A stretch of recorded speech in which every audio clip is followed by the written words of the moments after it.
And let's see if we can get back up to speed on where we were or where we are. At the end of class on Wednesday, we were beginning a discussion of Mann-Whitney U, which is the non-parametric test that is comparable to the two-mean independent t-test. So, but we did not get to work all the way through an example. So I want to work through a Mann-Whitney U example. Then we're going to do the two-mean paired t-test and the comparable non-parametric test, which is Wilcoxon. We are just a wee bit behind schedule because we're scheduled to start ANOVA today. So we're going to try to at least begin a discussion of ANOVA, but we'll see how it goes. I know that mini project 3 was due last night. I've not had the opportunity to look at those. I'll probably be doing that over during the afternoon or throughout the day tomorrow. But let me remind you that quiz 8, which will cover one mean Z, one mean T, and the two mean T, Mann-Whitney U, and Wilcoxon quiz is due by Wednesday, and mini project 4 is due by Wednesday.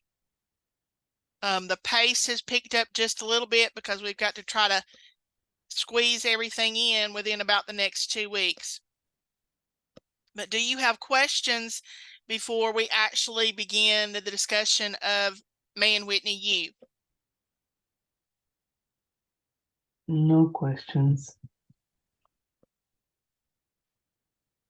No. Okay, I'm going to toggle back over to the PowerPoint that's available in the course for Mann-Whitney U and kind of remind you of some of the details about Mann-Whitney U.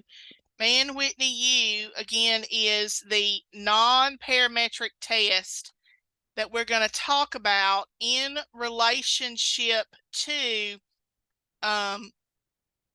is comparable to the two-mean independent t-test.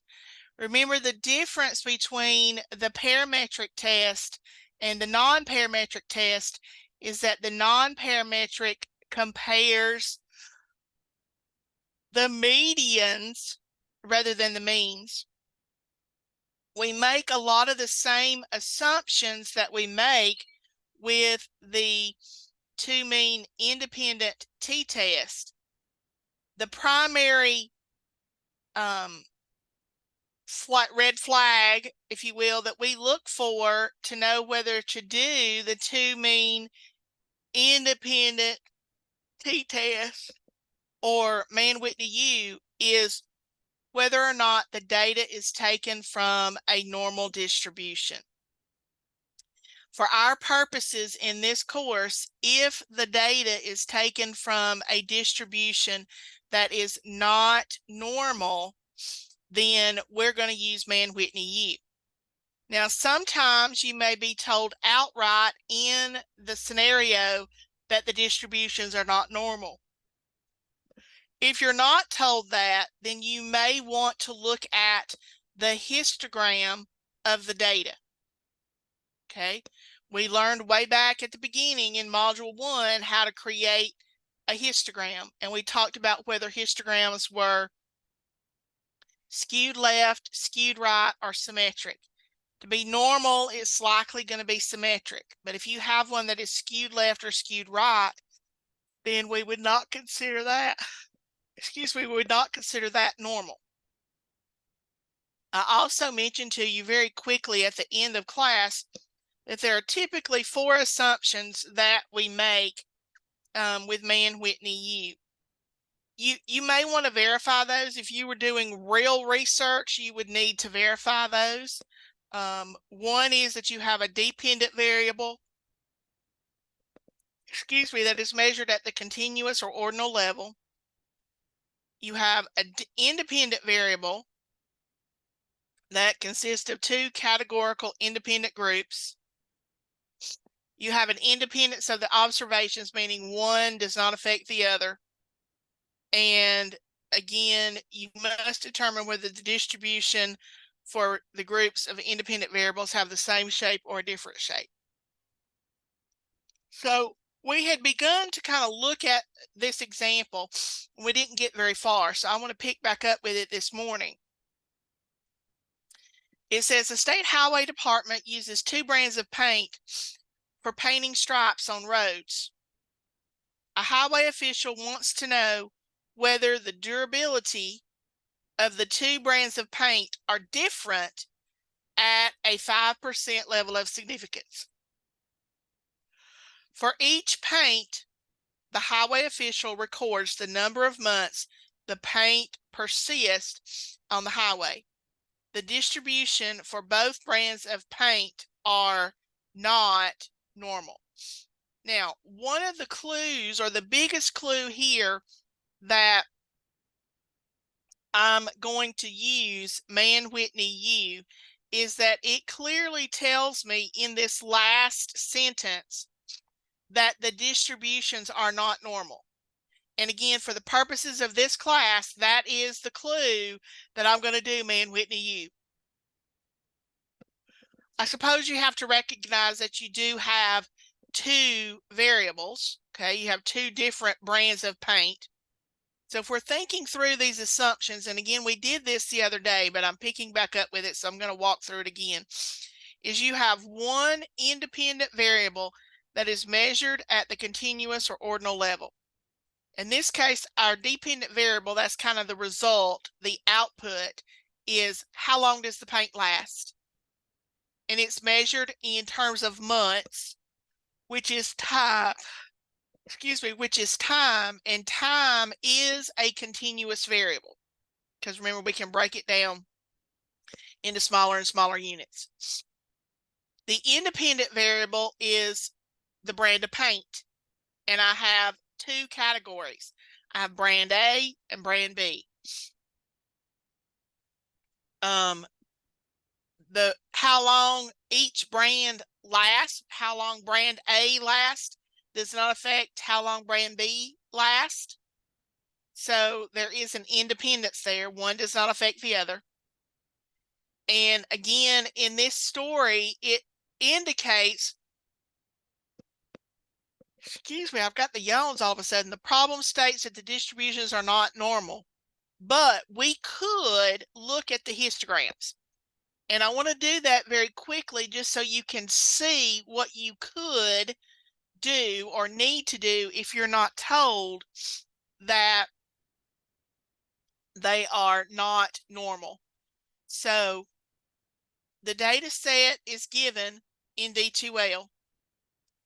I've pulled it into Minitab this morning, and I have brand A paint and brand B paint. And I want to look at the graph called a histogram for each brand of paint. So I'm going to create the graph. It is a histogram.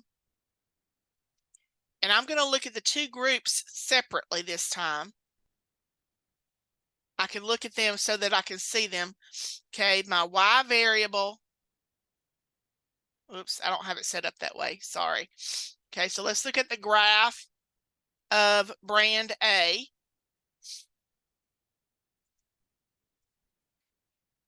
Okay, brand A and brand B.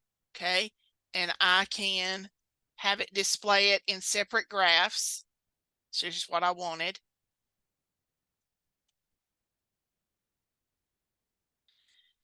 Okay, so if you look here, and let me copy this over because it may be hard to see on this screen. Let me copy this over here to where my problem is. This is brand. This is brand A.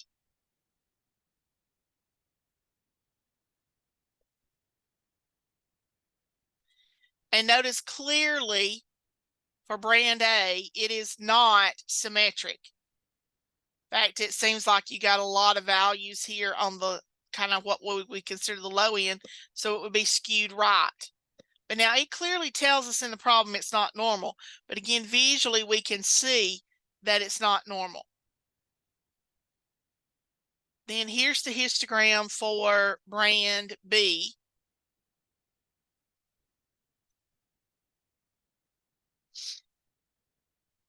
We could argue that this one is normal, okay? But they're not both the same. Okay, they're not both normal. This researcher doesn't believe this one is symmetric. I would say it's probably still skewed a little bit to the right, or we could even argue that it's uniform in some ways. Okay, so again, they tell us that it's not normal. So that's our clue, because they tell us in the story that the distributions are not normal. That is our clue that we're going to do Mann-Whitney U. And we're going to compare the medians for each brand of paint. Okay. Let's see. The number he wants to know if the two brands of paint are different. Okay. Different, I hope in your mind makes you think of not equal. Different would mean they're not the same, which mathematically implies they're not equal. And not equal, remember, would be our alternative hypothesis.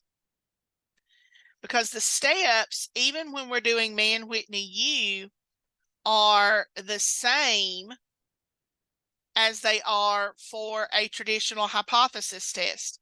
The first step in any hypothesis test, remember, is to state the hypotheses. So I would have my null hypothesis and my alternative hypothesis. Again, in this case, the wording says are different. Okay, different in our perspective implies not equal. So we're saying that the median amount of time that brand A lasts does not equal the median for brand B. Again, with Mann-Whitney U, which is a non-parametric test, we are comparing the medians. If the alternative is not equal, then the null has to be that they're equal. And again, notice how I'm using subscripts to indicate A and B, brand A and brand B. Okay, again, you still need, when step 2 in the hypothesis test is to identify the players. For Mann-Whitney U, we have the raw data, which is given in a spreadsheet in D2L. Now, if I had the list of data, I would have to enter them into the computer. But at this point, I have the raw data. We need our level of significance, which is alpha. And I anticipate that it's given in the problem. I'm going to scroll back up and see. It says at a 5% level of significance. So my level of significance is 5% as a decimal. That's 0.05. So my confidence level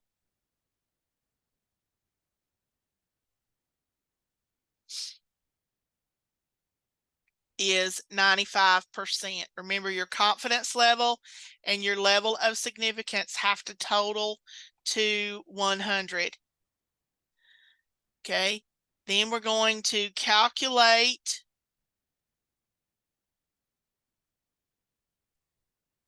the test statistic, which is going to be the Mann-Whitney U. I can't remember right off the top of my head what the symbol is. And its p-value. But guys, Minitab is going to do that part for you. Okay, so we're going to use app.minitab.com. I have the keystrokes for Mann-Whitney U. They are on slide 6. Okay, they are on slide 6 of the Mann-Whitney U PowerPoint. Okay, so I'll make a note here. Slide 6. So I'm going to Minitab.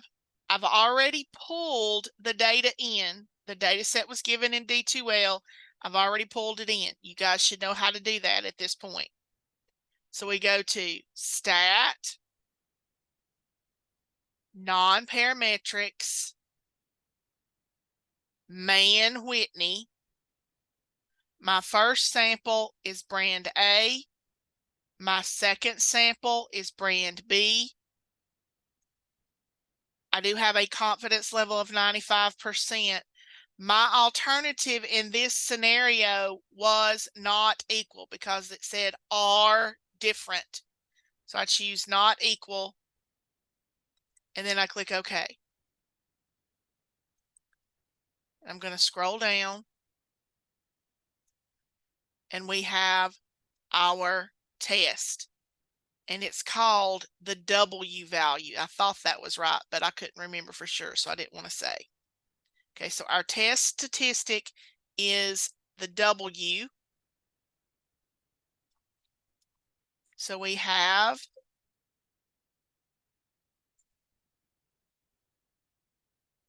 our results. Now, we use the one that is not adjusted for ties. Now, in this case, it's the same because we didn't have any ties. But if we did, we would read the one that says not adjusted for ties. Our test statistic is the W, which is 76.50. The corresponding p-value is 0.002.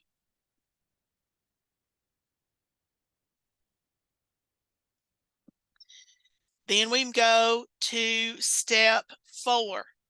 Step 4 is we make a decision.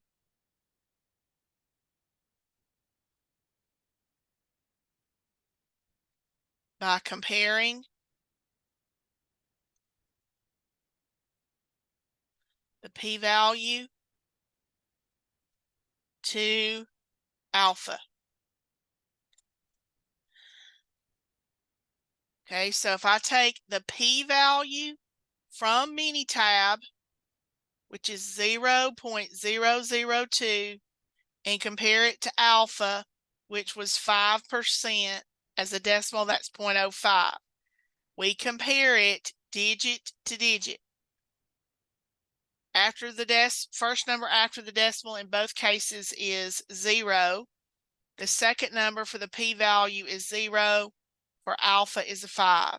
0 is less than 5, so p is less than or equal to alpha. When p is less than or equal to alpha, we always reject the null. Remember, when you reject the null, that means the null is false. Okay, so come back up here to your things. We have said we're going to reject the null, which means the null is false and the alternative is true. The alternative says that the median for brand A is different from brand B, or they're not equal. So we wanted to know whether the durability of the two brands of paint are different. And that's what we've proven. We've proven that the durability is different for each brand of paint. And so that's what I'm going to say. Now, there's a variety of ways to say it. Okay.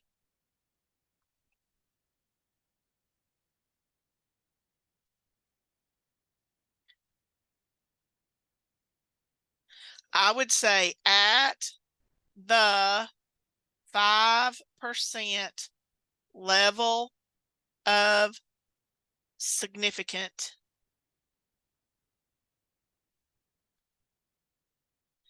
And honestly, I can use the sentence that was up here that helped me identify my hypothesis. The durability of the two brands of paint are different. Okay.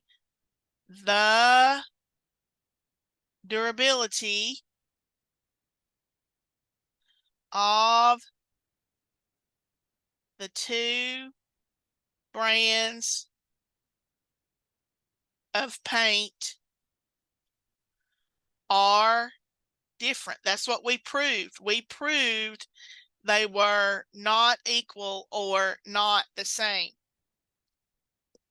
Now, again, Mann-Whitney U, just like the independent t-test, two-mean t-test, it doesn't tell us necessarily which one is different, which one maybe lasts longer. We just know that they're different. We would have to do further research, more analysis to determine which one is different, which one lasts longer. Questions. Guys, the process has not changed. You still state the hypotheses, identify the players, calculate the test statistic and its p-value, make a decision, and write a conclusion. What changed was the test we used to calculate the test statistic based on the data that we have. And the fact that our data in this scenario was not normal, we had to use Mann-Whitney U. Questions?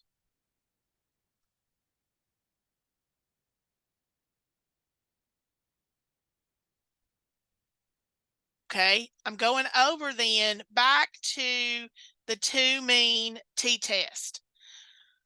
We talked about last week the independent two-mean t-test.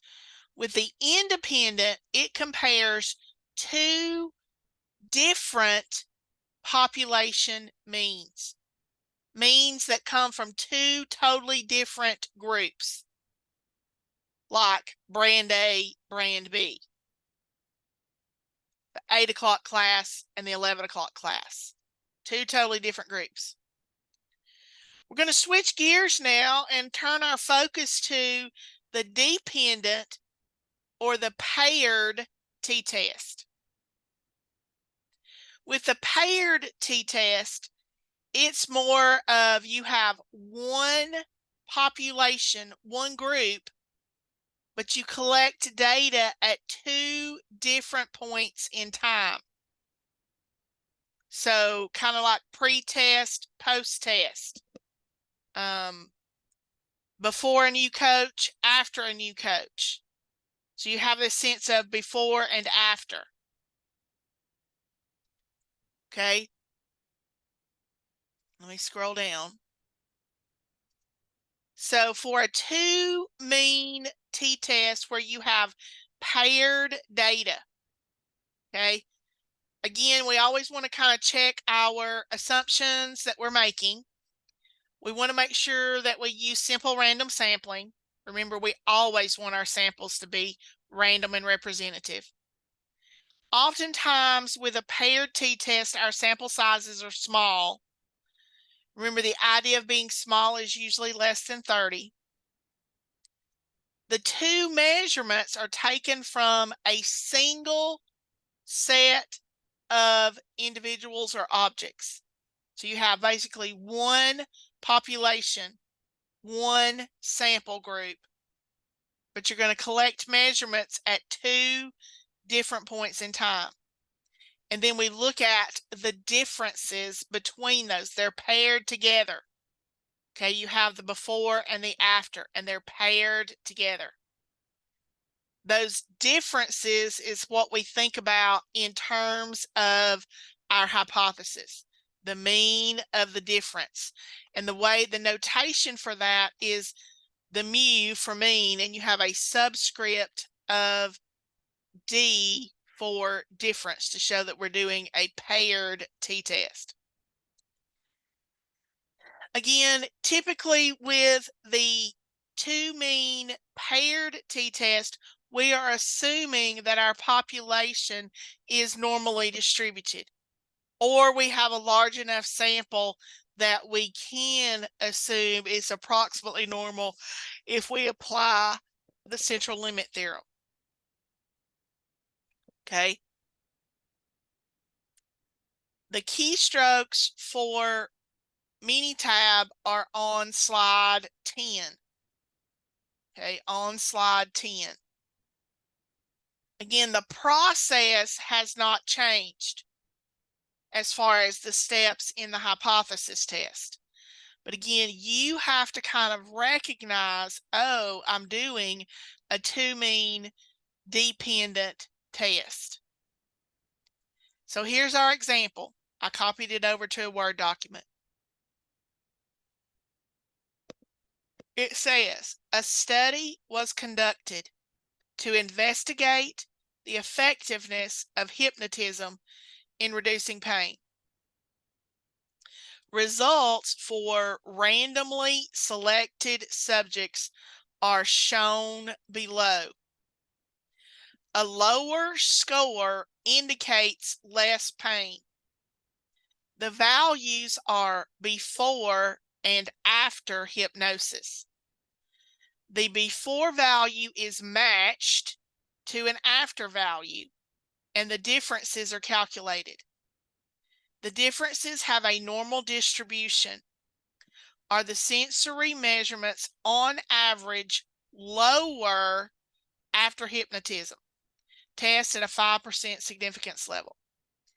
Now, one of the things you're going to have to be able to do on quiz 8 and on the final exam is to recognize that this is a two mean paired t-test. Okay, couple of things kind of jump out at me. Okay, it says on average, let me get my draw, sorry. Near the end it says on average. Remember, the word average is a synonym for mean. It actually says the before value is matched or paired to an after value. Okay, so that kind of gives me the clue that it's paired because I have two.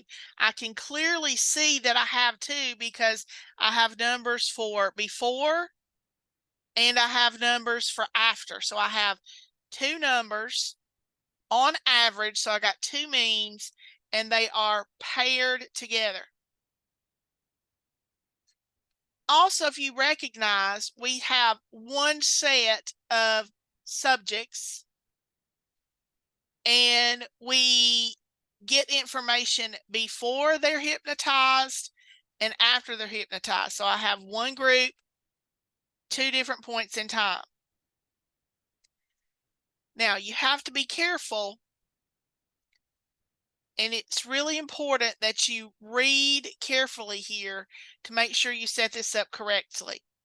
Okay, it says the differences. So we're going to subtract the before and the after, but we've got to make sure we subtract them correctly. It says the differences have a normal distribution. That's the other clue that I'm going to do a two mean paired t-test, is that I have a normal distribution. Okay, but it says on average the sensory developments are lower after hypnotism. Okay, lower after hypnotism. So when you're thinking about that phrase that is after hypnotism, we want to do after minus before. That's going to give us the mean difference, and we want that to be lower. So the word lower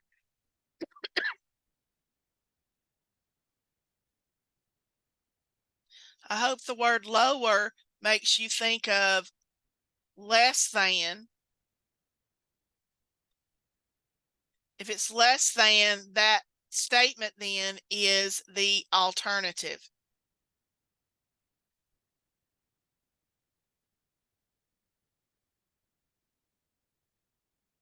Okay, but I did after minus before, again, because it says after hypnotism. And in this case, as odd as it seems, the way this is set up, you want the after value to be less, because it says a lower score indicates less pain. Okay, so you want it to be lower or smaller. So we're going to set up our hypothesis test. Step 1 in any hypothesis test is to state the hypotheses.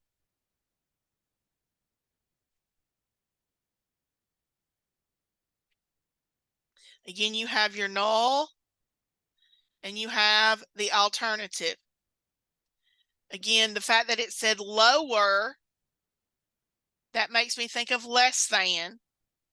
Less than would be the alternative. So the mean difference is going to be less than 0.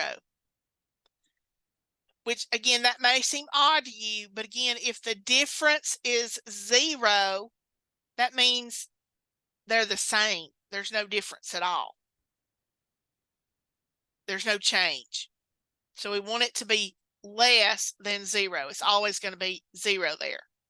This is the one that's given. So that means that the null is the mean difference is greater than or equal to 0, which basically implies hypnotism didn't help.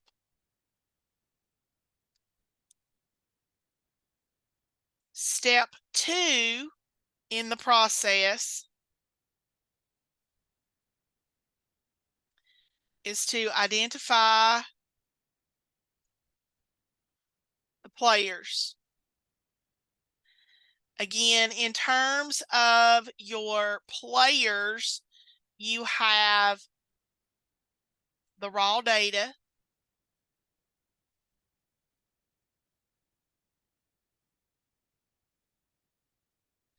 You need the level of significance.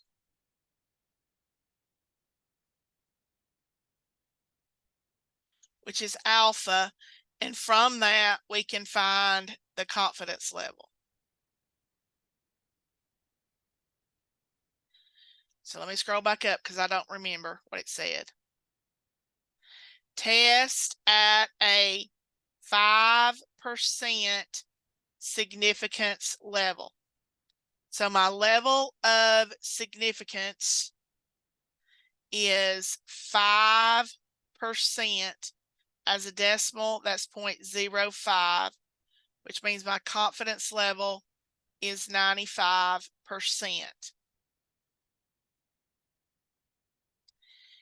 Then we're going to calculate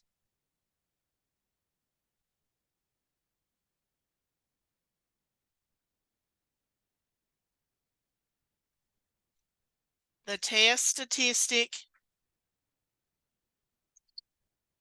which is going to be a t, and its p-value.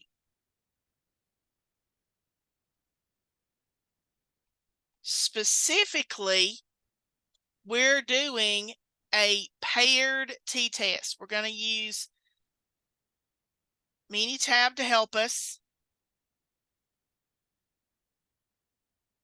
And we're actually doing specifically a paired t-test. On the PowerPoint for the 1 mean and 2 mean hypothesis test, on slide 10 are the keystrokes. Okay. They're on slide 10 of the PowerPoint 1 mean and 2 mean hypothesis test. So this morning, before class started, I went ahead and entered this data. I entered the values for before hypnotism and then after hypnotism from the table that was given to me. And now I'm ready to do my paired t-test. So it's stat, basic statistics, paired t.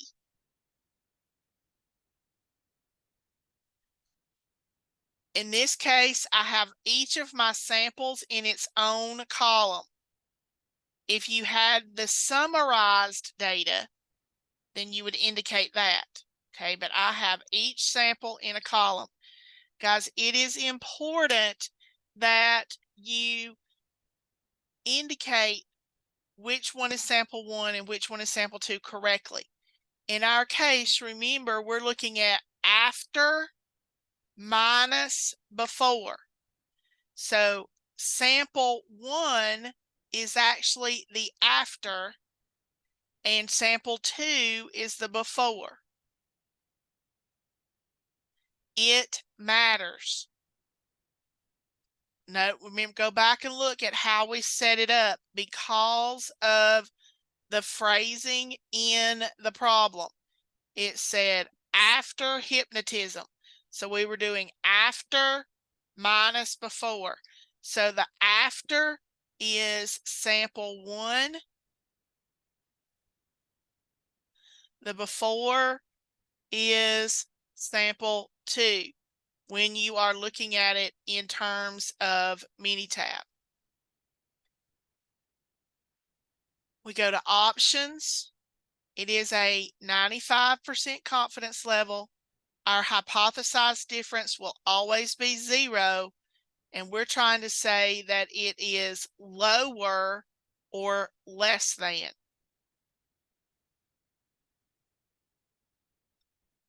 Click OK. I click OK.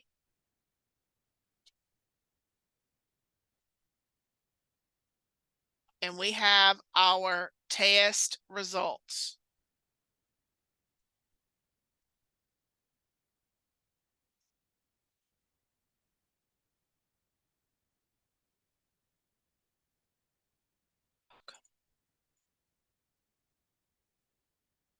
Okay, from our test results, you have your t value and the p value. Okay, you have the t and the p. The t test statistic is negative 3.04. The p value is 0.009.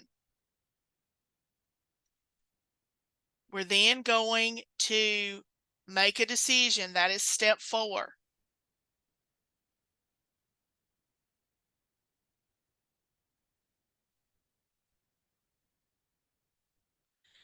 To make a decision, we compare the p-value and alpha, or the level of significance. So if I do that for this problem, my p-value is 0.009. My level of significance is 0.05. We compare those digit for digit. First digit after the decimal in each case is 0. The second digit for the p-value is 0, for alpha is 5. 0 is less than 5, so p is less than or equal to alpha. When p is less than or equal to alpha, we reject the null.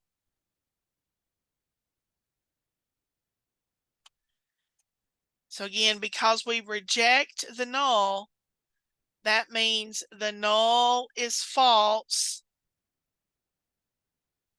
and the alternative is true. Which means in this scenario, it does appear that the sensory measurements are lower after hypnosis. Okay, so the last step, which is the last step in any hypothesis test, is to write the conclusion.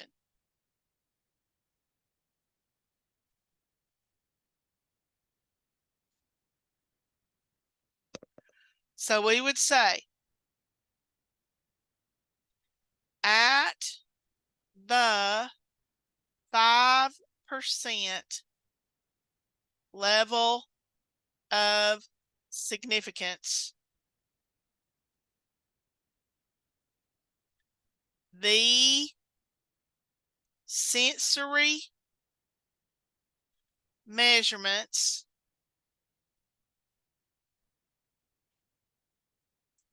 on average are lower after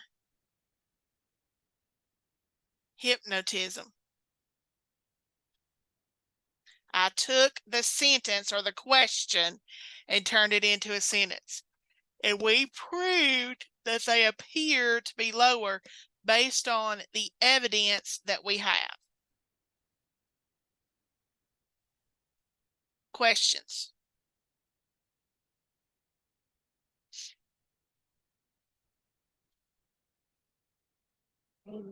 Is there an example for the summarized data? I do not have a sample for the summarized data because, Nana, I know that all of the problems that you have on your quiz and all of the problems you have on your final exam are the sample data or the raw data. Okay.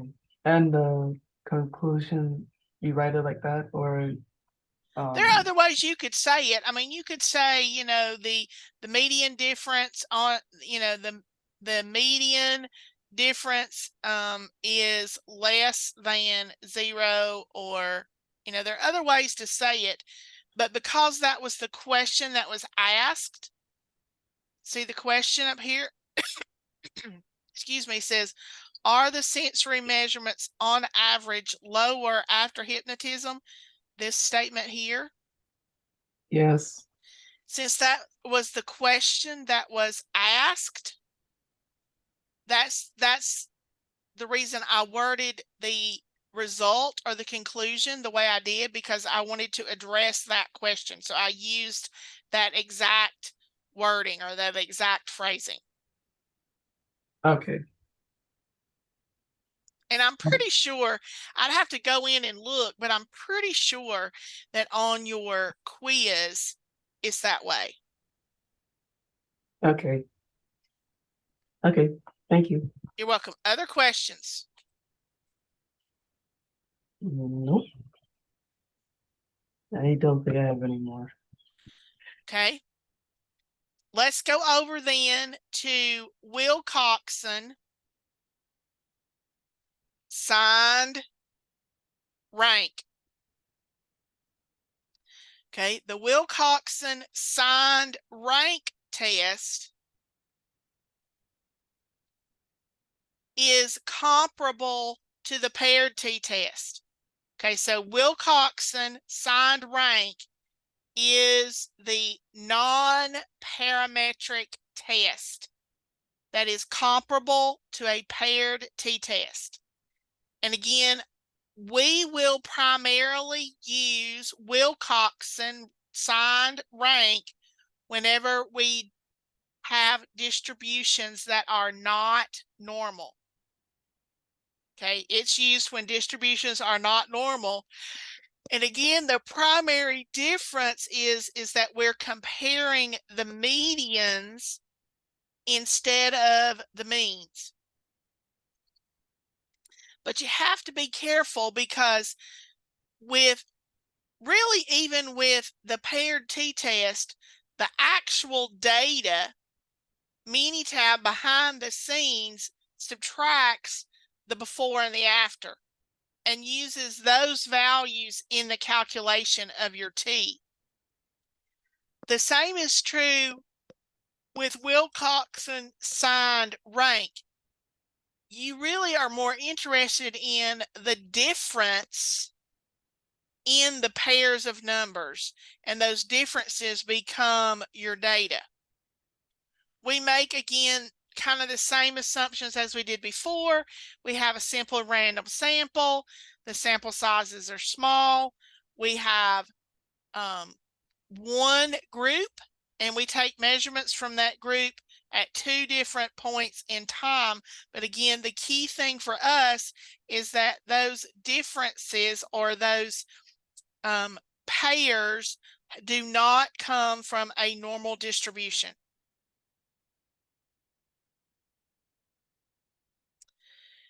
And it's hung up. So hold on just a second.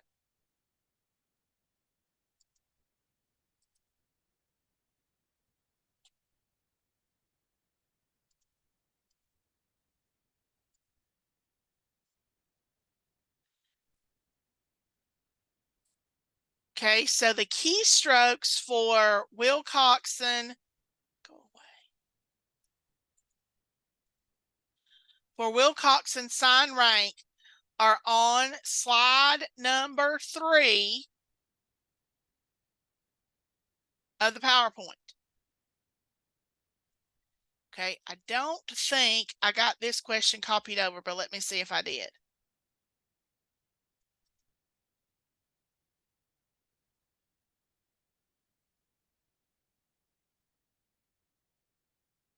Yeah, I did. Here it is.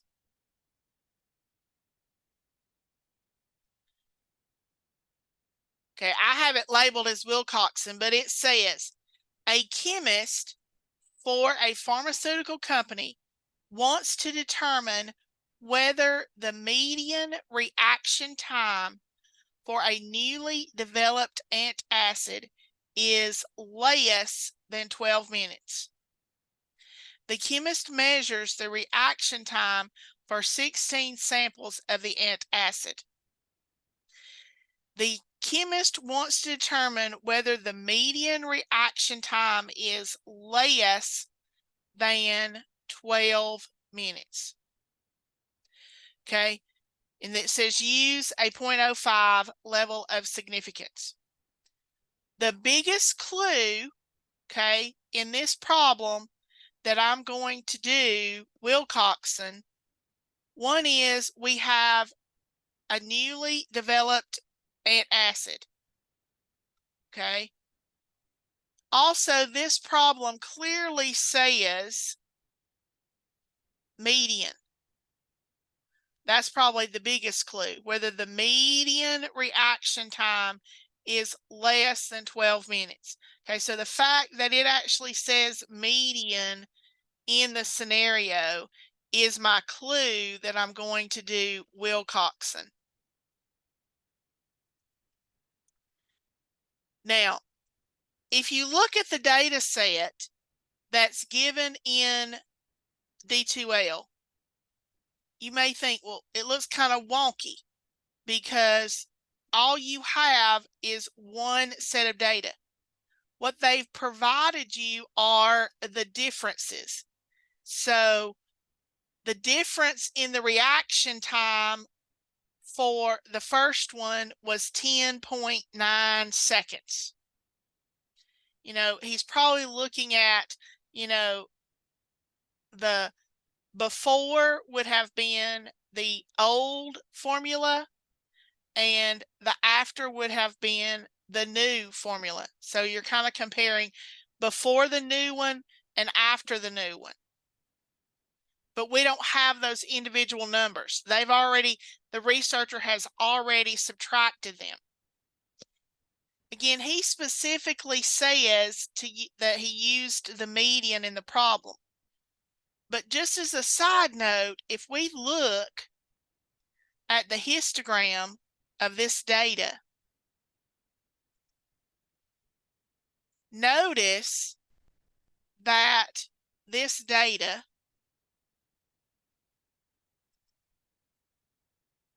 is not symmetric. So had they not told us that we were going to use the median reaction time, we would have looked at the histogram, and clearly the histogram is not symmetric or not normal. So that would have been my second clue to do Wilcoxon. Okay? So we begin the hypothesis test doing Wilcoxon. And again, we're doing Wilcoxon for a couple of reasons. One, because they say median. Two, because the distribution of the data is not symmetric. And we're going to state our hypotheses, which is the first step in any hypothesis test.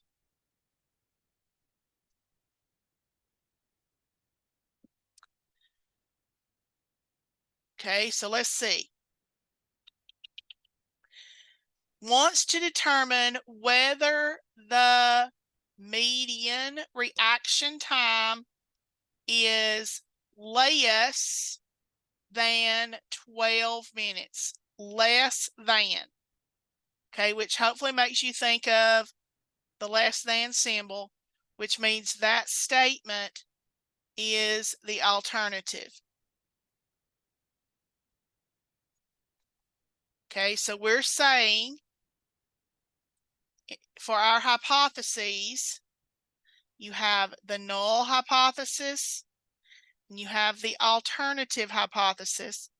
We're saying that the median difference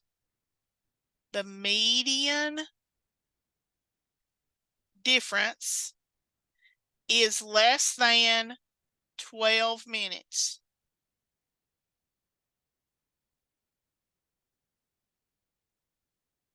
If the alternative is less than, which is stated in the problem, that means by default, the null would be that the median difference is greater than or equal to 12 minutes.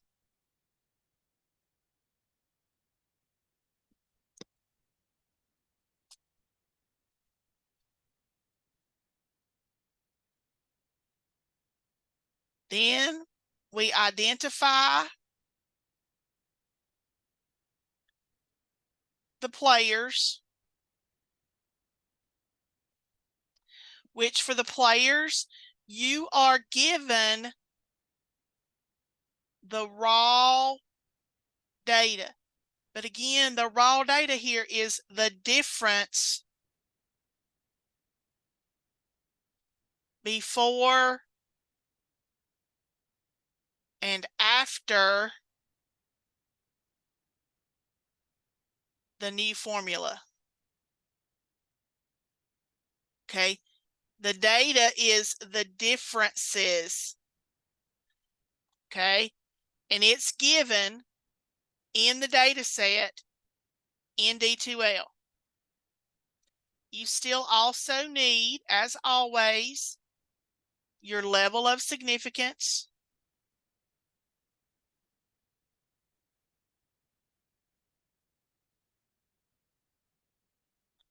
which is alpha, and from that we can determine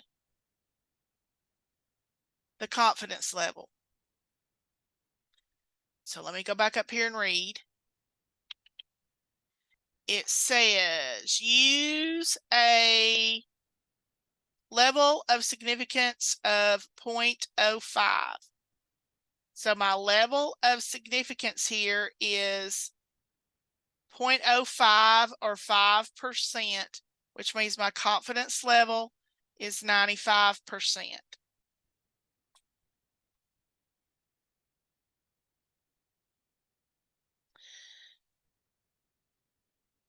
Step 3, we're going to actually calculate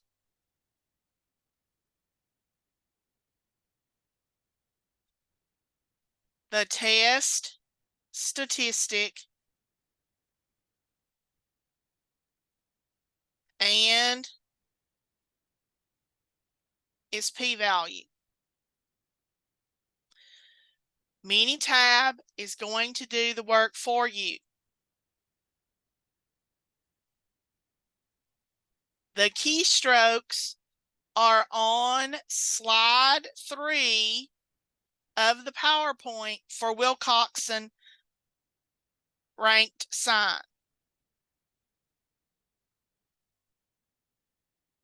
So here we go.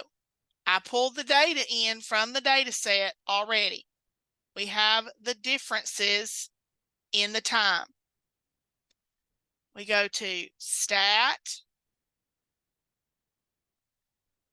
Non-Parametrics. We're doing one sample Wilcoxon. My variable is time. 95% confidence level. My median in this case, we want it to be less than 12. And I want it to be less than.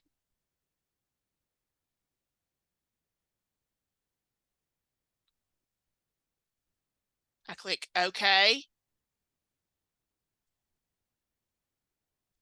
And we get our test. Guys, let me make sure I did the right one, because there's 2 different tests here. So let me make sure.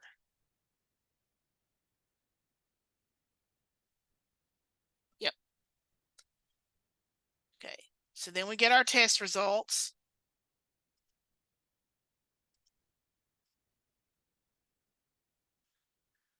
Our Wilcoxon statistic, and there apparently is not a symbol for the Wilcoxon. It's just called Wilcoxon. Okay. My test statistic is 53. The p-value is 0.227.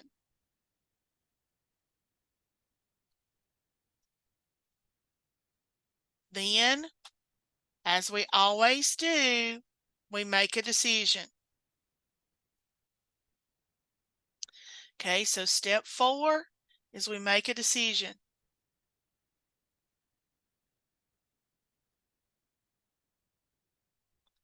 By comparing the p-value to alpha. So in this scenario, my p-value is 0.227. Alpha was 0.05. We're going to make the comparison. P-value, my first test value after the decimal is a 2. For alpha, it's a 0. 2 is greater than 0, so P is greater than alpha. When P is greater than alpha, you fail to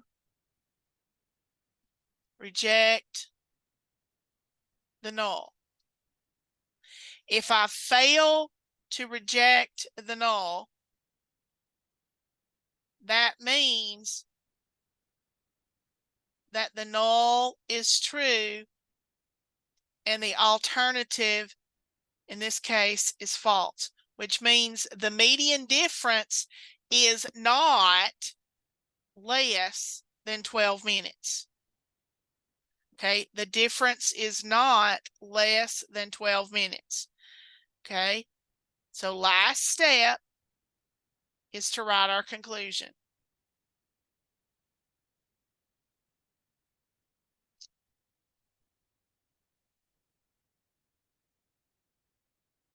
So we would say at the 0.05 level of significance, the median difference, and again, I'm going to use the same language that's in the story because we want to address the question. He wants to determine if the median reaction time, okay, is less than 12 minutes. So we're going to say the median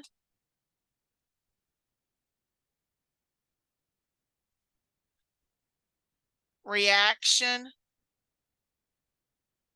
time is not less than 12 minutes because we proved that the alternative was false and that null was true. The null says greater than or equal or not less than. If you want to say is greater than or equal to 12 minutes, that's fine too. I mean, the wording, as long as you're saying is not less than,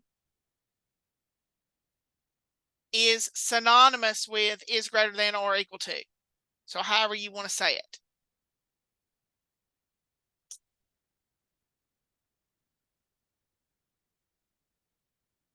Question.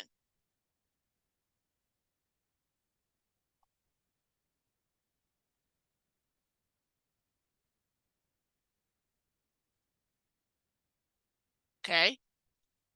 I'm going to pause. Okay, so now we're going to shift gears and go to what is supposed to be today's lesson over one-way analysis of variance with a post hoc 2Ks test. We just finished talking about how do we deal with one mean. We just talked about what do you do when you have two means.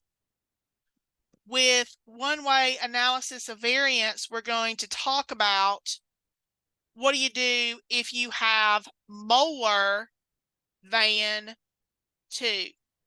What if you have three? Or what if you have four or five? How do you deal with that? And that is where we get into analysis of variance. Analysis of variance is one of the topics that we do talk about in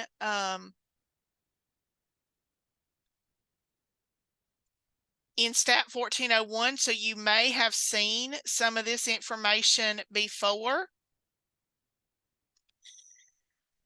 It's called formally analysis of variance, but you'll often hear it referred to as ANOVA because we take the first two letters of analysis, the O from the word of, and the VA from variance at the beginning, and we put it together and create an acronym called ANOVA. So you'll often hear it referred to as ANOVA. Specifically, we're doing one way, so we're only going to compare, kind of divide it into groups based on one characteristic. Guys, you can actually do ANOVA with multiple characteristics as well. It's one of those topics in statistics that, quite honestly, you could take a whole course on. Miss Rawson's been there, done that. But again, we're just kind of skimming the surface and introducing you to some of these topics because you may want to compare three or more groups at various points in your research. And guys, that is the most important piece of ANOVA. Is when you are using ANOVA, you have to have at least three groups. We know what to do with one group. We'd already talked about that in the last lesson. We know what to do with two groups. We talked about that in the last lesson. Now we're going to talk about what do you do if you've got three or more. You have to have a minimum of three in order to do analysis of variance. analysis of variance, kind of what we're doing is we're going to look at to determine if the variation, if the differences in the means from the different populations is based solely on random sampling. Is it just because of the way the samples were selected, or is there truly a difference? Is there a statistically significant difference among the different groups? And if there is, then we may want to think about what's causing that difference. What is different about that particular group or groups?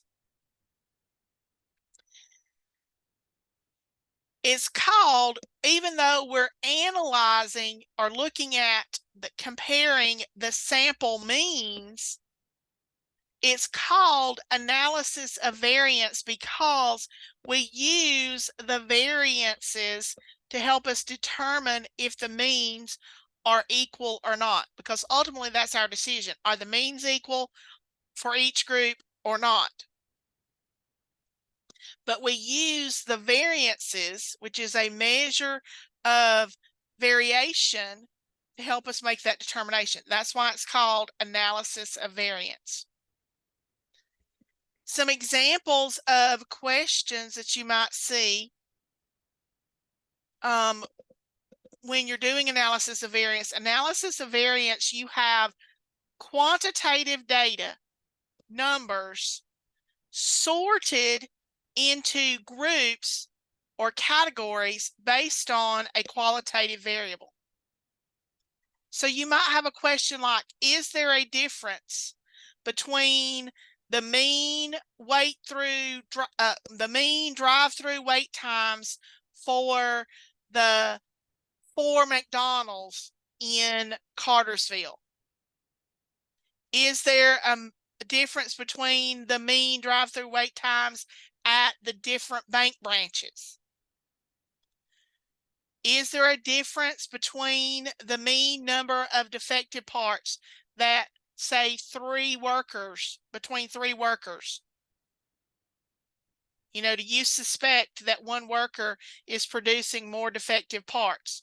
You could compare the number of defective parts that worker makes to other workers and make a determination. Is there a difference in institutional GPA based on major? You know, do nursing majors have higher GPAs than business majors or than education majors? You could compare business and education and nursing if you wanted to. Okay, so you're going to usually see a question like, is there a difference between the mean of something for 3 or more items, 3 or more categories?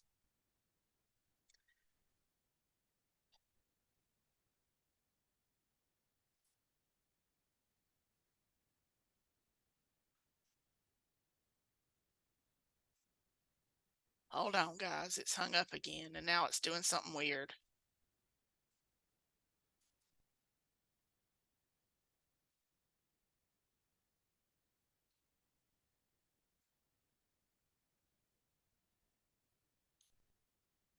Come on.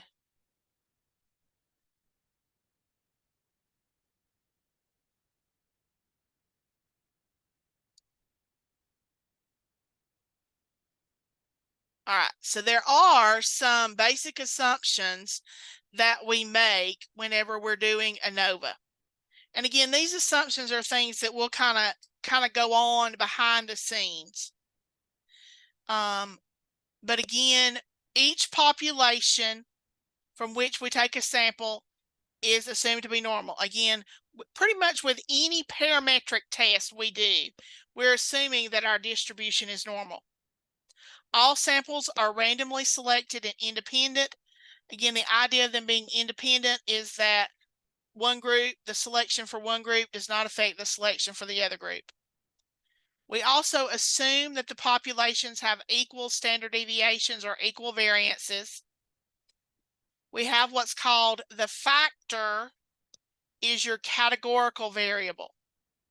and the response is the numerical variable. Those two things are important because you're going to see that verbiage in Minitab when we go over to use Minitab to do these calculations. The factor is your categorical or the words. Okay, the factor is the words. The response is the numerical or the numbers. Okay, so you got to kind of keep that straight in your mind.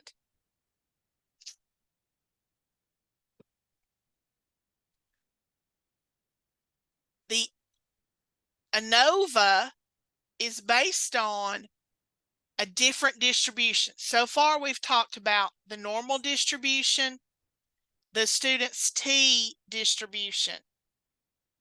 Okay. The ANOVA is based on what's called the F distribution. It's called the F distribution because it's named after Sir Ronald Fisher. Fisher was an English statistician who kind of developed this technique, and so it's named in his honor. Now, guys, there is lots and lots and lots of math that goes into the calculation of the F-test statistic. The F-test statistic itself is actually a ratio or fraction. Basically, what we're going to do is we're going to compare how much the groups differ from group to group. We look at the mean difference between the groups. But then we also look at and compare that to the mean within the group. So we compare the values within group 1 to themselves. We compare the values to group 2 to themselves, and the values within group 3 to themselves. So we're kind of looking at how much do they differ between from group to group, but also then how much do they differ within. And again, there's lots of calculations that goes into that.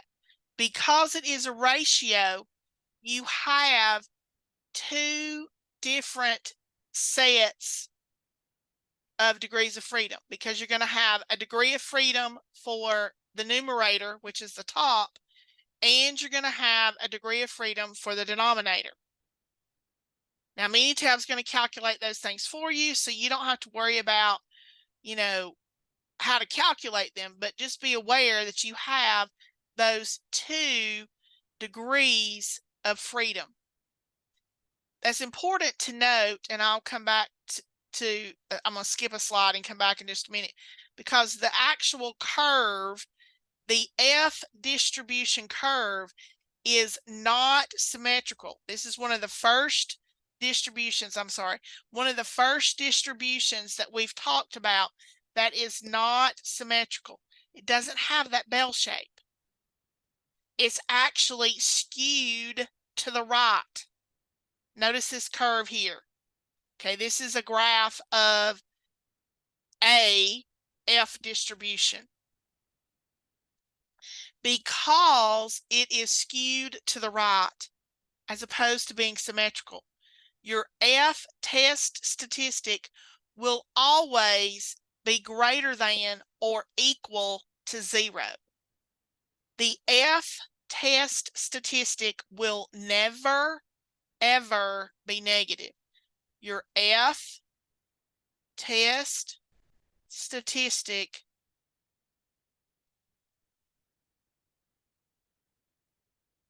should never be negative. And that relates back to the fact that the curve itself, the distribution, is right skewed, not symmetric. The two degrees of freedom, the degree of freedom for the numerator and the degree of freedom for the denominator, control the shape of the F distribution. And so you actually have a different F distribution for each set of degrees of freedom. And I can have, basically any positive value for the degree of freedom for the numerator and any positive value for the degree of freedom for the numerator. So any value combined with any value makes a lot of different combinations. So there are an infinite number of degrees of freedom. And there's a variety of examples here, and you can see the difference in the curves. Now, we've talked about this before. As the degrees of freedom for the numerator and the denominator get larger, the curve begins to approximate a normal. If you look at this black curve here, which is an F distribution, it has a degree of freedom in the numerator of 50 and a degree of freedom of 50 in the denominator. And notice it looks very close to a normal distribution. So many of the distributions that we talk about at some point begin to approximate a normal distribution. That's why we talked about the normal distribution and how important and how useful it is, because I can use a normal distribution to approximate the student's T or to approximate an F distribution under the right set of circumstances. Again, Minitab's going to do a lot of that behind the scenes for you, so don't panic on me. Okay? For ANOVA, again, I mentioned to you that there's lots of math that goes on behind the scenes. Okay, technically there's 1, 2, 3, 4, 6 preliminary calculations that you have to do before you can actually calculate F. And oftentimes the results are presented in table form. But ultimately, the only piece that you need is going to be the value for the F, and Minitab includes the corresponding p-value at the end of the table. That's the only two pieces you need. You don't need all that other stuff, but Minitab's going to give it to you. Be thankful that you have Minitab, because Miss Ralston used to have to do this by hand. And guys, it's long and tedious.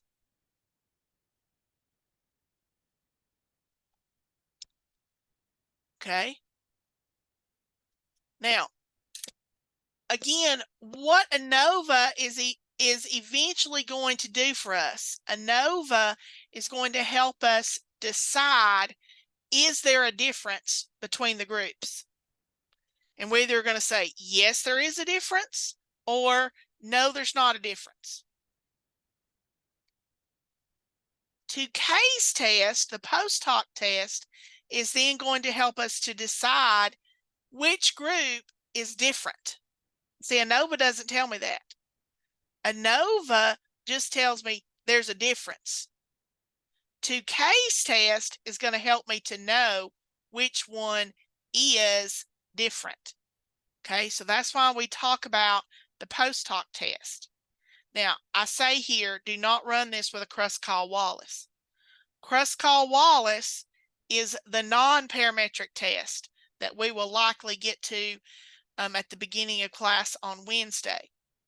But 2K's test gives us a comparison between the groups, but the groups do have to have the same sample size, so they have to be the same sized group. Every group would have to have 5 data values. You can't run 2Ks if you have different sized groups. And we'll talk about how to interpret 2Ks. But again, what 2Ks is going to do is going to give me a sense of which one of the group or groups are different. The keystrokes for doing both the ANOVA and 2K at the same time are on slide 11 of the PowerPoint for ANOVA. Okay, the keystrokes for ANOVA are on slide 11 of the PowerPoint, and I'm looking for my example that I have printed off so I can type it into the computer here in a minute.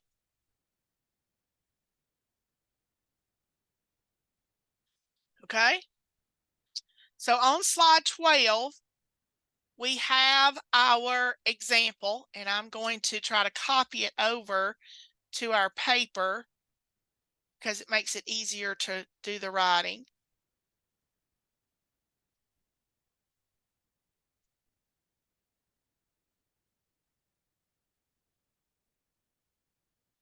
Okay, and then let me get the table. Oops, wrong place.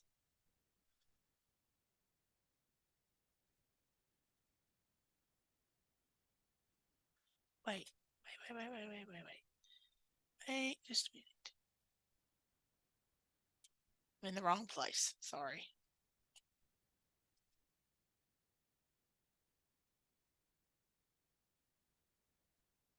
Okay, I actually already had them copied over. That works better. All right, so let's talk about ANOVA. Look at an example of ANOVA. Let me make this print bigger where you guys can see it.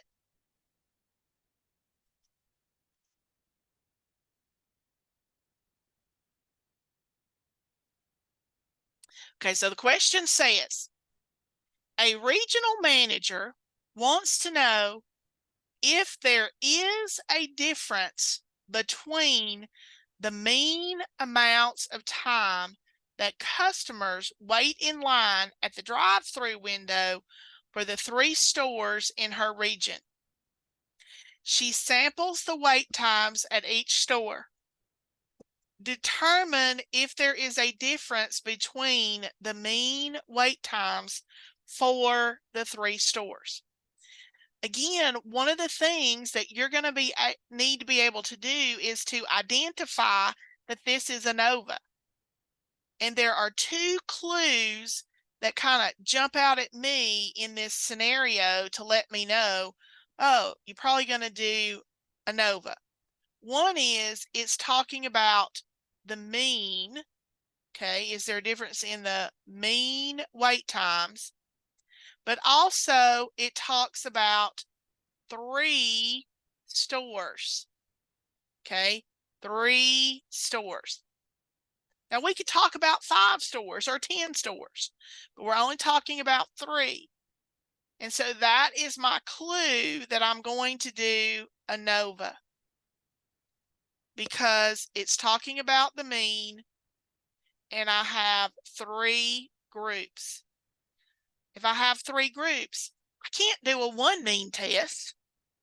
And I certainly can't do a 2 mean test. I've got to deal with all 3 simultaneously. And the analysis that we do when you have 3 is ANOVA. The hypothesis testing process, however, guys, has not changed. The first step is to state the hypotheses. Now, there are different ways to do that with ANOVA. I'm going to demonstrate the way that it is set up in the quiz and on the final. And I'm really going to use kind of the phrasing that's in the question. It says, determine if there is a difference between the mean wait times for the 3 stores. That statement is my hypothesis. It says there is a difference. Guys, if there's a difference means it's not the same, which mathematically implies it is not equal, which is this math symbol. So that statement is my alternative.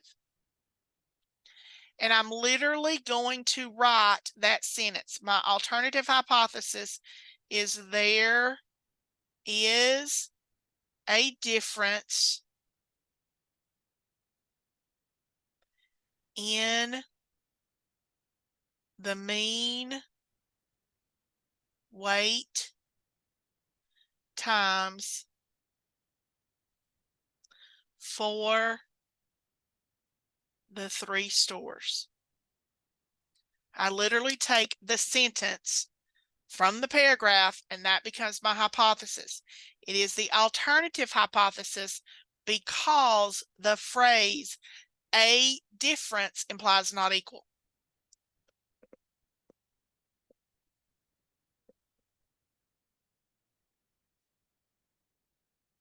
Okay, so in terms of ANOVA, your alternative hypothesis will always imply not equal, which means it's likely going to say there is a difference. The null then will have to imply equal. And so my null hypothesis here would say there is no difference in the mean weight times for the 3 stores. Okay, again, the phrase no difference would imply that the values are the same. Same would imply equal. Sometimes that phrasing really bothers students. Okay, but you got to think about what the words mean. Are y'all good? Yes, I think so. Me too. Then step 2 is to identify the players. And typically with these problems, the players, you're going to be given the raw data. So we have the raw data. It's usually presented in table form. Okay. And it's given in the problem.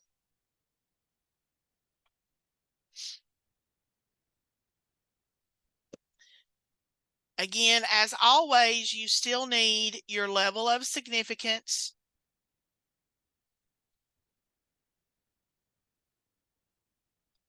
Which is alpha, and the corresponding confidence level.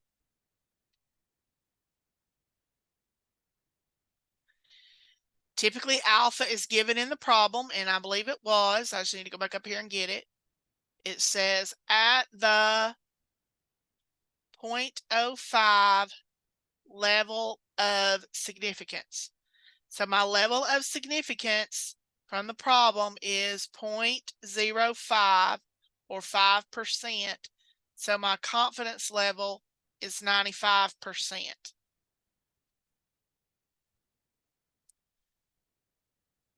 Step 3 is we calculate the test statistic, which in this case is an F, and its p-value. Minitab is going to do that work for you.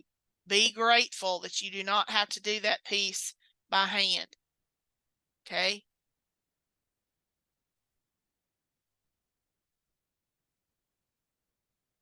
The keystrokes were on slide 11 in the ANOVA PowerPoint. Now, the keystrokes that I give you there do the ANOVA analysis and the 2Ks analysis at the same time. It's okay. I will show you how to read it. Obviously, before we can do anything, we're going to have to put our data in. and I did not get this data put in previously.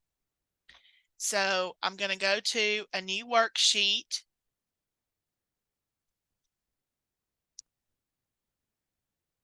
And it's got to think about it for a minute.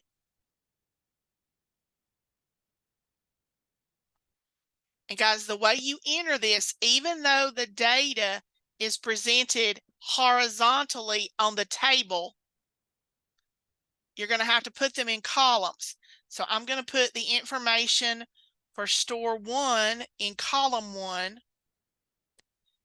the information for store 2 in column 2, and the information for store 3 in column 3. So I'm just converting from it running horizontally to running vertically. So I'm going to enter the wait times for store 1.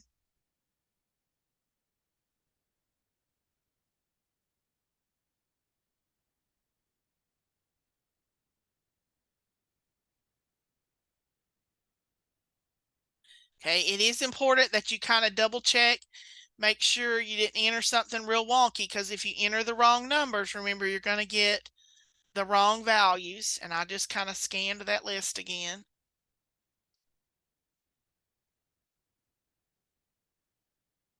The pairing is not as important here as it is in some cases, but I tend to type them in the same way. Okay.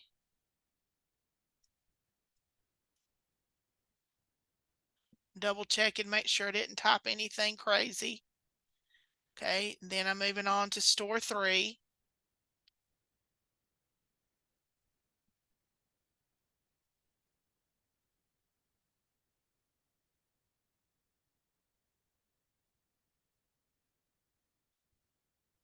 Okay. So you have the data entered. Again, you put each group in its own column. Now I'm ready to do the analysis. We do stat, ANOVA, one way. I have my data, my responses are in a separate column for each level, for each factor level. Response data are in a separate column for each factor level. I have each group in its own column. Then I have to select the groups. I'm going to select all 3 of them because I want it to compare all 3 of them at one time. Then I click on options. Guys, make sure the box that's next to assume equal variances is checked, because we will assume equal variances. My confidence level is 95% for this problem, and it will always be two-sided. I click OK. Then I have to go to the comparisons button or the comparisons widget. I want it to compare 2K. Let me double check, make sure. Wrong PowerPoint. Got to get the right one. Yep. Okay. So error rate for comparison, you can leave it as 5. Click the box next to 2K. Click OK. Click OK. And you're going to get lots of results. I'm going to walk you through the pieces that you need. Okay. Initially, we need the results from the header analysis of variance. This is that table that I told you usually is used with the results. Okay, to present the results. It's usually presented in this table form. So let me get this here where I can.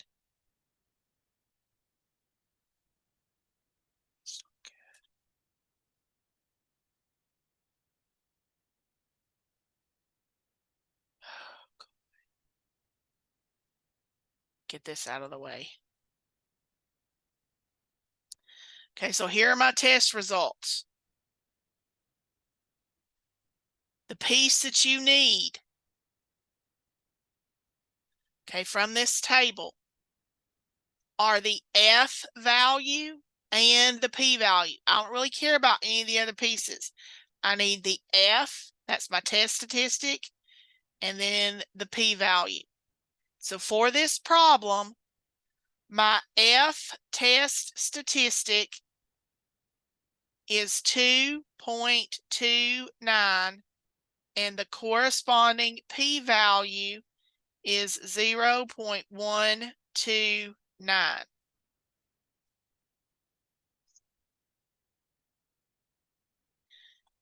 I got to finish my hypothesis test first.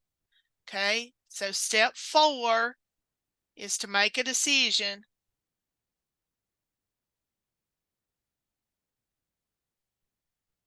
By comparing the p-value and alpha.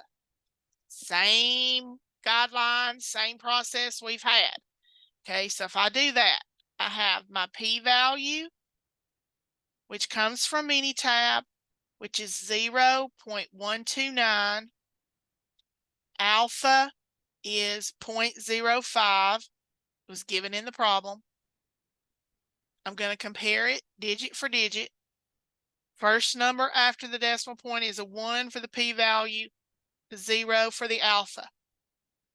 Excuse me, 1 is greater than 0, so p is greater than alpha. When p is greater than alpha, we fail to reject the null. If we fail to reject the null, that means the null is true, and in this case, the alternative is false. So we said we fail to reject the null, which means the null is true and the alternative is false.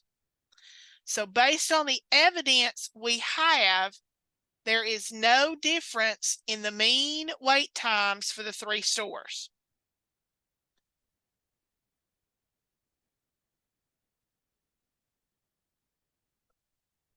Okay, so step 5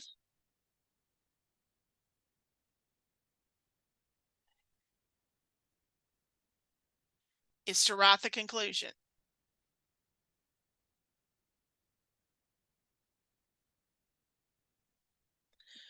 Our conclusion would say at the 0.05 level of significance, there is no difference in the mean wait times of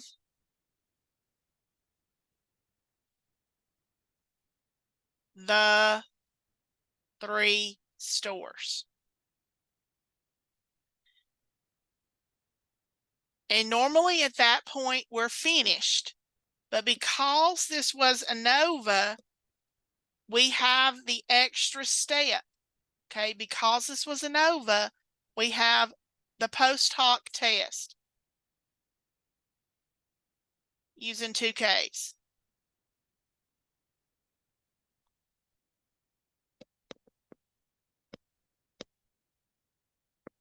Okay, so let's go back over to the Minitab results for a minute. I want to show you a couple of things visually and then with the numbers. Based on our F test statistic and our p-value, we concluded there is no difference in the mean wait times.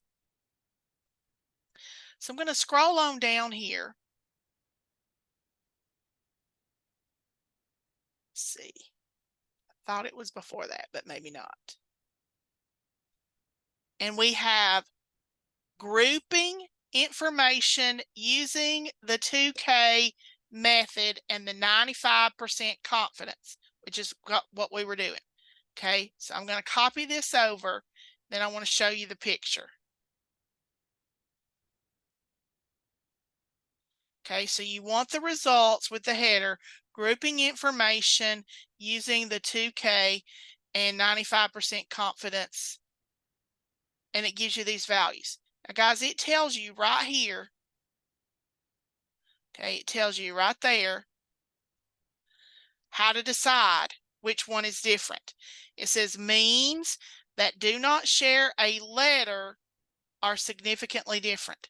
Well, guys, in our grouping, all of these are group A. They all share the same letter. So they're not different, which supports what we already concluded. There's no difference between the groups. If you prefer to look at it visually, you can look at this graph. Okay, notice how all of these confidence intervals, okay, all of these comparisons, the first one compares store 2 to store 1, how they all cross this green line, which is at the 0 line, which says there's no difference. They all intersect that line. And because they all intersect that line, that means, again, there's no difference. Okay, so you can see it visually or with the numbers.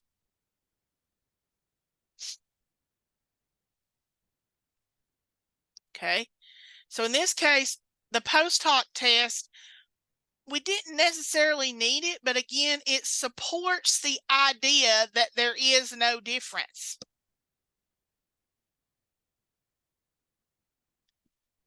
Okay, I want to do a second example because I'd like to show you one where there is a difference, and I think this other example shows a difference.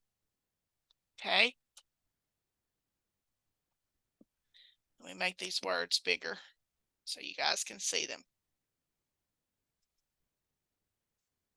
All right, this says rapid drainage of floodwater is crucial to prevent damage during heavy rains. Several designs for a drainage canal were considered for use in Atlanta. Each design was tested 4 times to determine how long it took the water to drain in the reservoir. Can you conclude that there is a difference in the mean drainage times for the different channel designs? We're basically trying to decide, does one channel design work better than another? In this case, we have 5. Again, thinking about how do we know to use ANOVA? Okay, one is it says in the question mean, and we have it doesn't say it in the problem, but I can see that I have 5 designs from the table. So I have 5 groups, which is 3 or more, and I'm looking at the mean. So again, that's the clues that I want to do ANOVA. The hypothesis, which is the first thing we have to find, can you conclude there is a difference in the mean drainage times for the different channel designs? Okay, so again, we have the word difference. Difference means they're not the same, which implies not equal. So that statement is the alternative.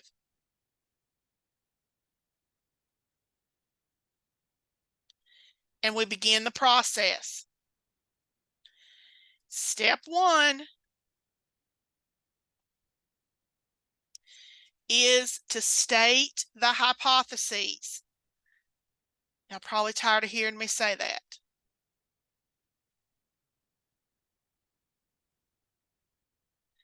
Again, we use the phrasing from the problem,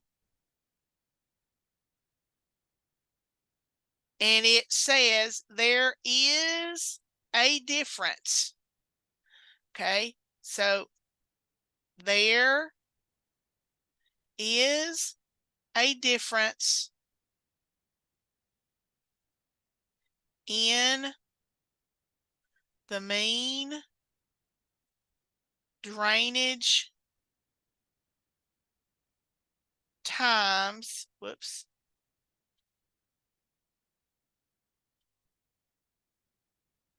for the 5-channel designs. Okay, I literally took the statement from the paragraph and that became my alternative. For the null, I changed one word. The null hypothesis would be there is no difference in the mean drainage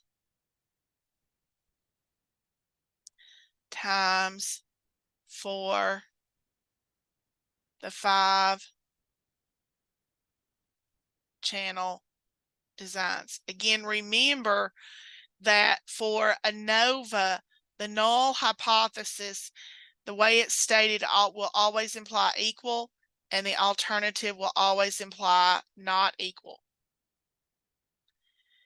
Step 2, we identify the players.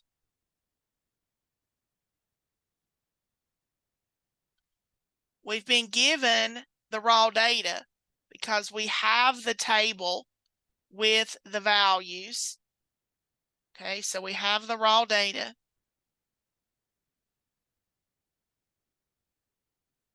In table form.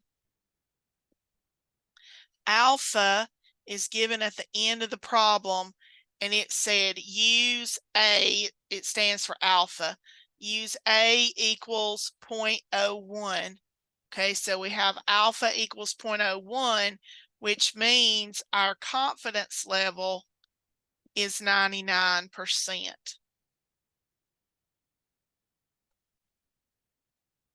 We're then going to calculate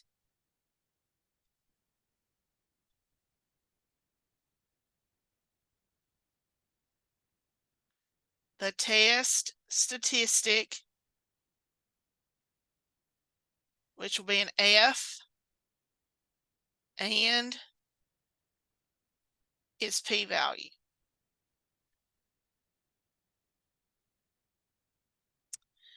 Okay, again, Minitab's going to do that for us, and the first thing that we're going to have to do is enter the data.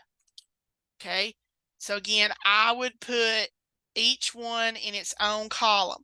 So I have channel 1, channel 2, channel 3, channel 4, channel 5. Okay, and then I'm going to enter the numbers.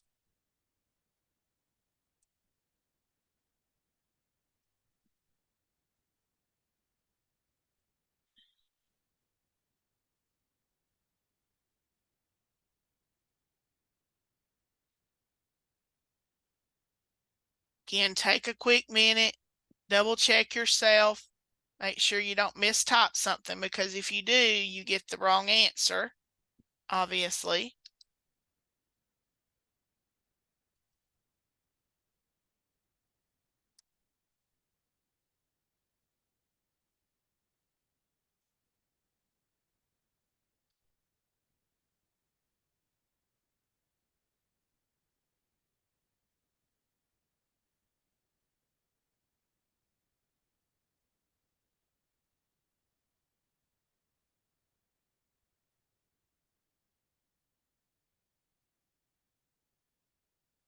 Okay, so I have all of the data entered.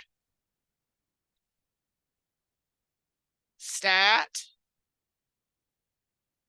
ANOVA, One-Way. Again, each of my data is in its own column. So I choose, in this case, all 5 columns because I want to compare them all at one time. My options, we're going to assume equal variances. It is a 99% confidence level this time. It's always two-sided. My comparisons, I want to do 2K.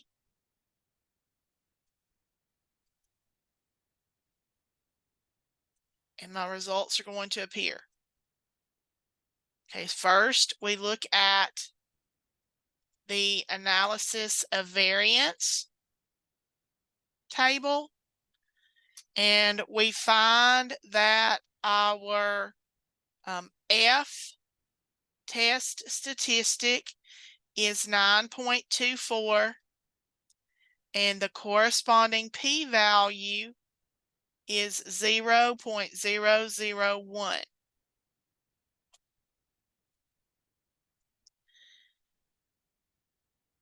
Then we make our decision.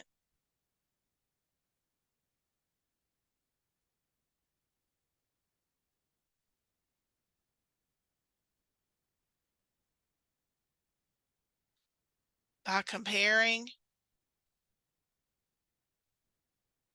the p-value and alpha. Okay, so for this problem, the p-value, which we get from Minitab, is 0.001. Alpha is 0.01. We're going to compare it digit for digit. First number after the decimal point in each case is 0. Then for the second number, I have 0 for the p-value, 1 for alpha. 0 is less than 1, so the p-value is less than or equal to alpha. When p is less than or equal to alpha, we reject the null. If we reject the null, that means that the null is false and the alternative is true. So we decided we were going to reject the null, which makes it false. And it means the alternative is true. So what the evidence shows is that there is a difference in those drainage times. So then we make our decision.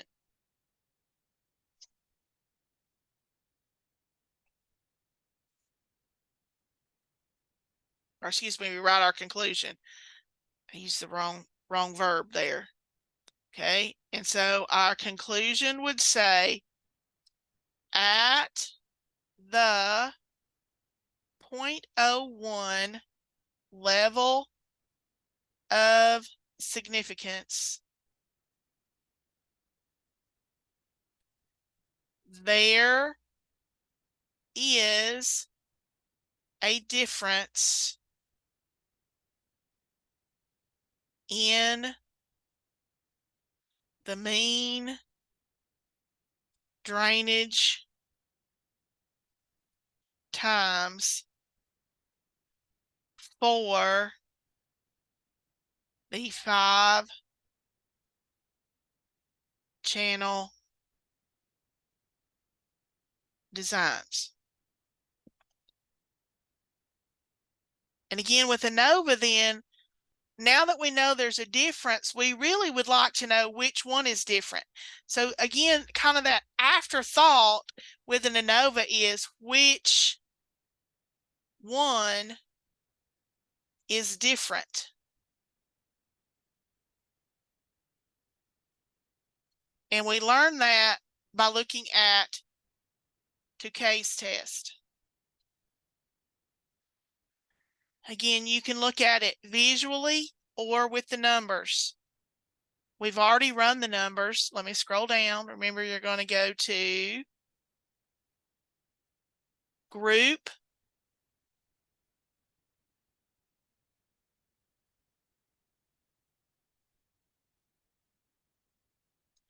Okay, notice that the way these are set up, these three, channel 1, 2, and 5, all have similar means, while channels 3 and 4 have different ones.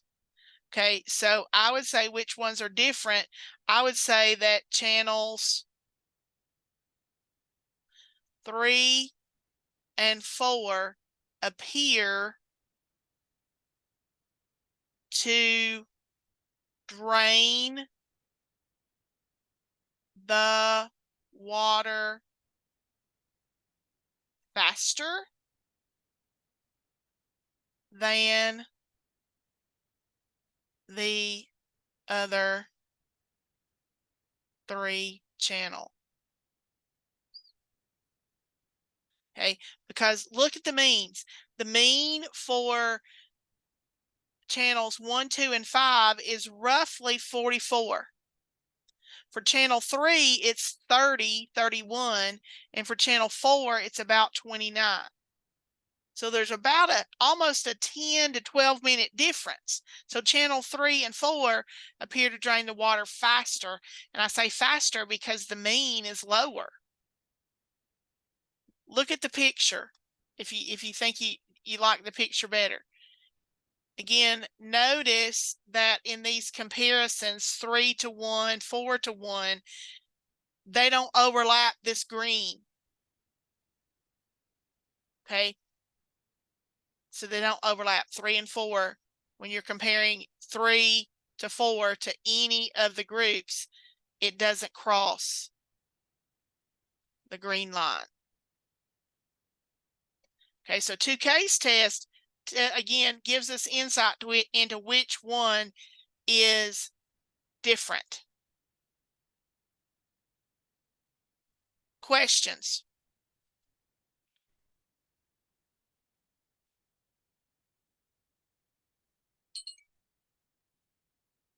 No questions. Okay. All right. We also have, for ANOVA, there is a non-parametric test. Okay, remember you have the parametric test where we assume the distributions are normal. But we also have a non-parametric test. It's called Kruskal-Wallis, or the H test. And again, the difference with Kruskal-Wallis is we don't assume that we have a normal distribution, nor do we assume that the population variances are equal from the beginning. But again, to do Kruskal-Wallis, you have to have at least 3 groups. Kruskal-Wallis is not as powerful as ANOVA, again, because we're not assuming that we have a normal distribution and we're not assuming equal variances. Again, it's going to look at the ranking. It actually ranks the data. And putting it in order from, first, second, third, fourth, fifth. And those ranks become the data that's used to calculate the H test statistic. The H test statistic is approximated by the chi-square distribution. And we'll talk a little bit about the chi-square distribution in just a minute. To use Kruskal-Wallis, though, we need to have at least 5 observations within each group. So for us, the determining factor on whether to use ANOVA or Kruskal-Wallis is going to be, do we have a normal distribution or not? Again, that's the primary difference for us. The chi-square distribution is similar to the F distribution. It is not symmetric either.